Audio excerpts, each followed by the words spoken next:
നമസ്കാരം. Raf talk ഫുട്ബോളിലേക്ക് ഏവർക്കും സ്വാഗതം. ബ്രസീൽ ദേശീയ ടീമിൻ്റെ കോച്ചിങ് സ്റ്റാഫിൻ്റെ ഭാഗമായി ഇതാ ഡേവിഡ് ആഞ്ചലോട്ടിയെ പ്രഖ്യാപിച്ചിരിക്കുന്നു. കാർലോ ആഞ്ചലോട്ടിയുടെ മകനാണ് ഡേവിഡ് ആഞ്ചലോട്ടി.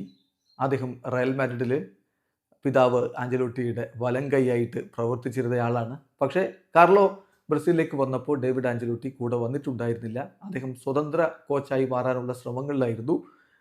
സ്കോട്ട്ലൻഡിലെ ഒരു ക്ലബ്ബുമായിട്ടൊക്കെ ചർച്ചയിലായിരുന്നു. പക്ഷേ പിന്നീട് ആ ശ്രമം ഉപേക്ഷിച്ചിരിക്കുന്നു. ബ്രസീലിയൻ ദേശീയ ടീമിൽ തന്നെ, അതായത് കാർലോ ആഞ്ചലോട്ടിയോടൊപ്പം തന്നെ അദ്ദേഹം ചേർന്നിരിക്കുകയാണ്. ഈ കാര്യം ഇപ്പോൾ ഒഫീഷ്യലായിട്ട് CBF അറിയിച്ചിട്ടുണ്ട്. സോ ഡേവിഡ് ആഞ്ചലോട്ടി, കാർലോയുടെ മകൻ, പുതിയ മെമ്പറായിട്ട് ബ്രസീലിയൻ ദേശീയ ടീമിൻ്റെ കോച്ചിങ് സ്റ്റാഫിലെ പുതിയ മെമ്പറായിട്ട് അനൗൺസ് ചെയ്യപ്പെട്ടിരിക്കുന്നു.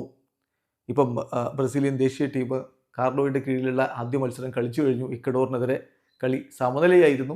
രണ്ടാം മത്സരം 11-ാം തീയതി നടക്കാൻ പോവുകയാണ്, പരാഗ്വയ്ക്കെതിരെയുള്ള കളി. അതിനു വേണ്ടിയിട്ടുള്ള ട്രെയിനിങ് സെഷനുകൾ ഇപ്പോൾ നടന്നുകൊണ്ടിരിക്കുന്നു. എന്ന് പറഞ്ഞാൽ ഇക്വഡോറിൽ നിന്ന് വന്ന ടീം സാവോപോളയിലെത്തി. അവിടെ ലൈറ്റായിട്ടുള്ള ട്രെയിനിങ് ആരംഭിച്ചിട്ടുണ്ട്.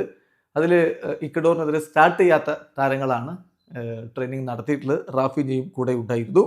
ഡേവിഡ് ആഞ്ചലോട്ടി ഇപ്പം ടീമിനോടൊപ്പം ചേർന്നു. ഇന്നലെ പക്ഷേ ട്രെയിനിങ്ങിൻ്റെ സമയത്ത് പ്രധാനമായിട്ടും മറ്റുള്ളവരാണ് കാര്യങ്ങൾ നിയന്ത്രിച്ചിരുന്നത്.